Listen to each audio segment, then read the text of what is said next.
Presented by MKR Music Bhojpuri.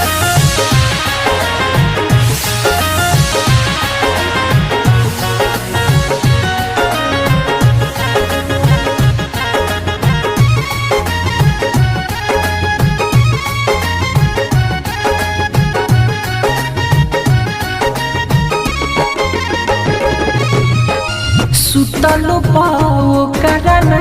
मिलत हुई चैन हो हरे घड़ी हमारे ला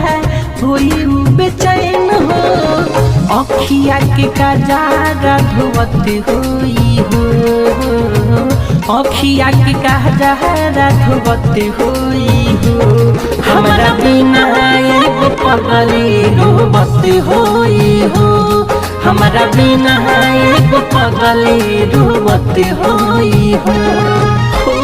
सुतलो पाओ करना मिलत हुई चैन हो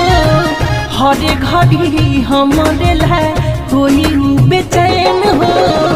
अखिया के काजरा धोवत हुई हो रे अखिया के काजरा धोवत हुई हो हमारा बिना एगो पगली रोवत होई हो हमारा बिना एगो पगली रोवत होई हो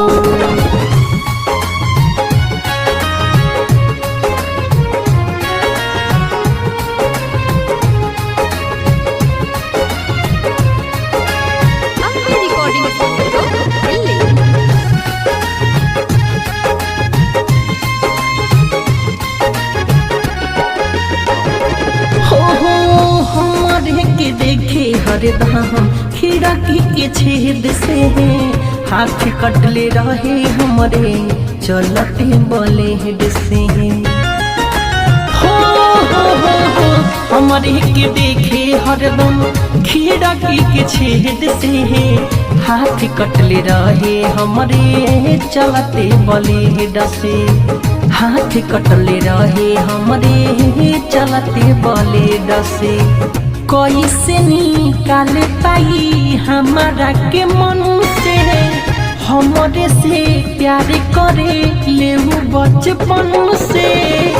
गम के मोटारी ढोवत होई हो रे गम के मोटारी ढोवत होई हो हमारा बिना एगो पगली रोवत होई हो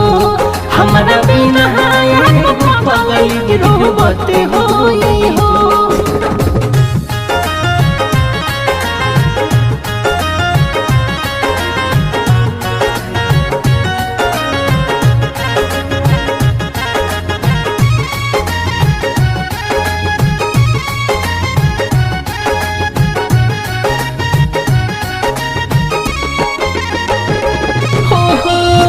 हिचकियावत हुई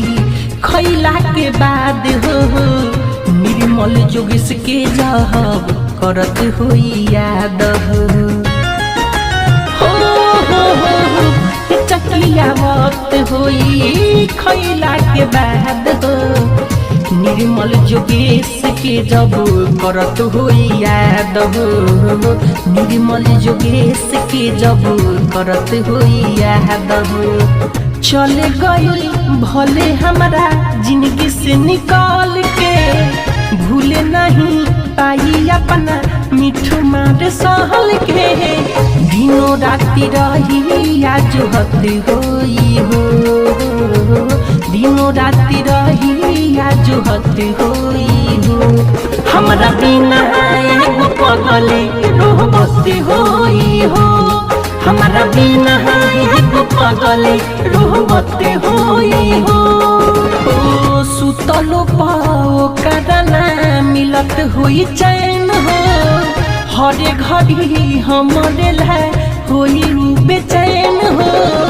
अखिया के काजरा धोवत हुई हो रे अखिया के काजरा धोवत हुई हो हमारा बिना एगो पगली रोवत होई हो हमारा बिना एगो पगली रोवत होई हो। Ambe recording studio Delhi.